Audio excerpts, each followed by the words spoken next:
Ito na yung araw para alamin kung magkano na yung naipon ko sa loob ng almost 3 months na pagtitinda sa Big Siomai ni Idol. Plano ko na kasi magbukas na isa pang branches, kaya no choice ako. Kailangan kong ilabas lahat ng naitabi kong pera. Mas okay na yung ganito. Kasi yung pera kapag nakatago, hindi dadami yan. Pero kapag nag-invest ka sa isang negosyo, nakakasigurado ako na hindi lang triple ang magiging balik nito. May kabigatan yung barya na naipon ko dahil sa dami nito, kaya hindi ito kayang isakay sa motor ko.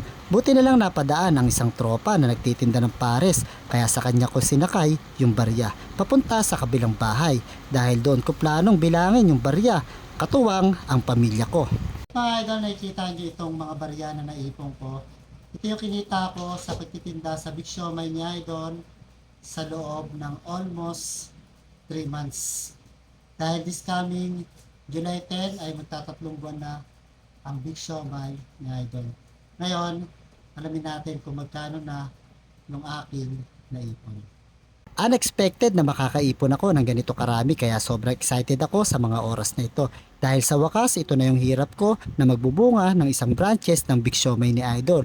Dahil sa dami nito, alam ko na magtatagal bago matapos ang pagbibilang. Kaya katuwang yung pamilya ko, binilang namin ito hanggang sa matapos. Mga idol, after more than 2 hours ng pagbibilang, katuwang ang mga kasama ko dito sa bahay ay natapos namin bilangin itong naipon ko sa loob ng almost 3 months ng pagtitinda sa Big Siomai ni Idol. Ang total nito ay 40,770 pesos. At ang pera na ito ay gagamitin ko para makapagpatayo ng isa pang branches ng Big Siomai ni Idol, Marilao branch.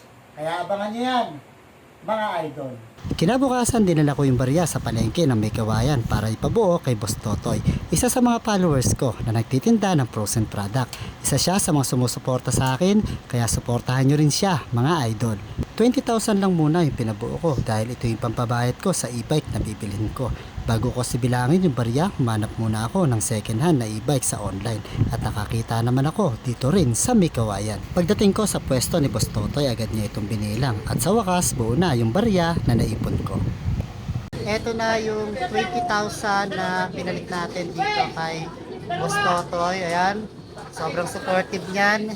Kaya kung bibili kayo ng mga frozen goods ay pumunta na kayo dito sa Maymart. Dahil buo na yung barya, agad ako nagpunta sa kausap ko na bibilhan ng e-bike. Dito lang yan sa Barangay Bayugo.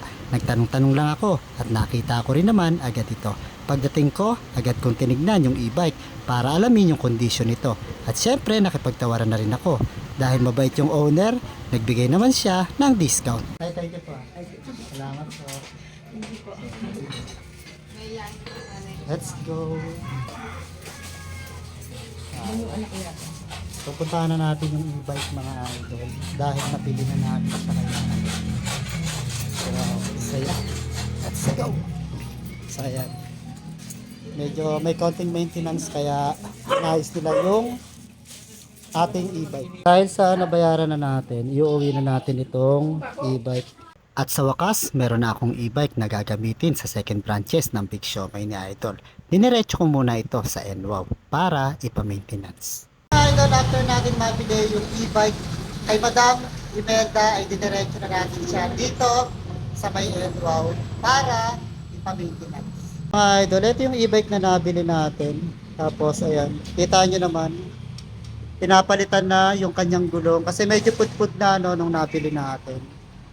And ito yung staff ng NWOW na nag-assist sa atin dito, mga idol. Kailangan na full maintenance na yung ating e-trike para kapag kinabit na siya sa ating food cart ay magagamit na siya ng maayos. Maraming salamat sa suporta nyo, mga idol, dahil sinuportahan nyo ang pagbabalik ng muntikong negosyo. Mula sa opening hanggang sa ngayon, nakikita ko kayo na paulit-ulit na bumibili sa akin.